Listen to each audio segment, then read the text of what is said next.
ശ്രീപത്മനാഭ നാരായണ. വൈശമ്പായനൻ പറഞ്ഞു. അത് കഴിഞ്ഞ് യുധിഷ്ഠിരൻ ചോദിക്കുന്നു. അതിനുള്ള മറുപടിയായി ഭീഷ്മാചാര്യർ പറയുന്ന ഇടത്താണ് വിഷ്ണു സഹസ്രനാമം തുടങ്ങുന്നത്. ഇപ്പോൾ ഭീഷ്മാചാര്യർ ആ നാരായണനെക്കുറിച്ച് പറയുകയാണ്. ജഗത് പ്രഭും ദേവദേവം അനന്തം പുരുഷോത്തമം. ജഗത് പ്രഭും, ജഗത് എന്നാൽ മുൻപും പറഞ്ഞതാണ് സദാ ജാഗ്രതയോടുകൂടിയുള്ള ഗതിയുള്ളത്, അതാണ് ജഗത്. വെറുതെയുള്ള ഗതിയല്ല, സദാ ജാഗ്രതയുണ്ട്. ഭൂമി കറങ്ങുന്നു എന്ന് പറയുമ്പോൾ ഒരു ജാഗ്രതയുണ്ട്. ആ ജാഗ്രതയിലുള്ള ഗതിയെയാണ് ജഗത്.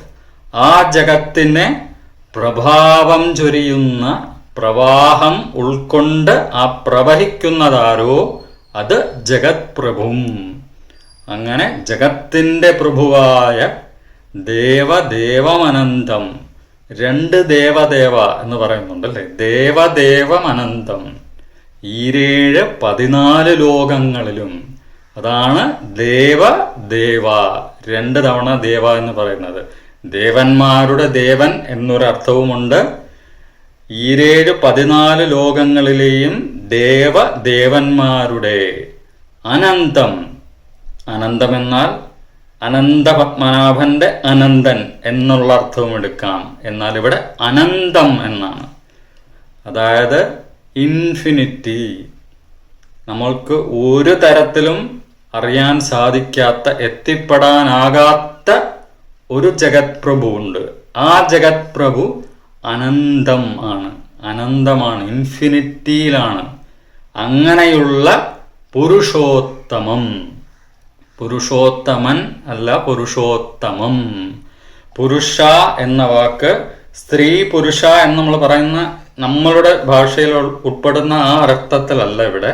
ഇവിടെ പുരുഷ എന്നാൽ ആ ജഗത്തിൻ്റെ പ്രഭുവായ അനന്തമായ ഒരു പരമാത്മാവിനെയാണ് ഇവിടെ പുരുഷോത്തമം.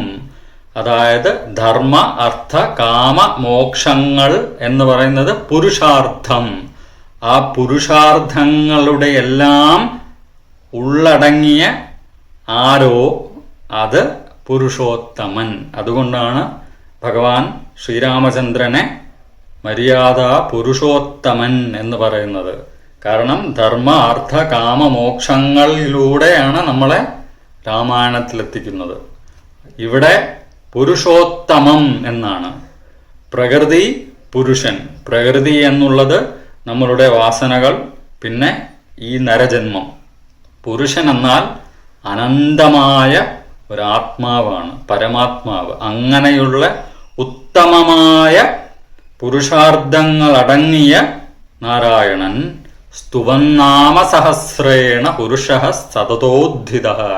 അങ്ങനെയുള്ള ശ്രീമന്നാരായണന്റെ ആ മഹാപുരുഷന്റെ സ്തുവന്നാമ, നാമസഹസ്രങ്ങൾ അല്ലെങ്കിൽ സഹസ്രനാമങ്ങൾ, നാമസങ്കീർത്തനങ്ങൾ സ്തുതിക്കപ്പെടുമ്പോൾ സ്തുതിക്കേണ്ടുന്നതാണ് എന്നുള്ളതാണ് പറയുന്നത്.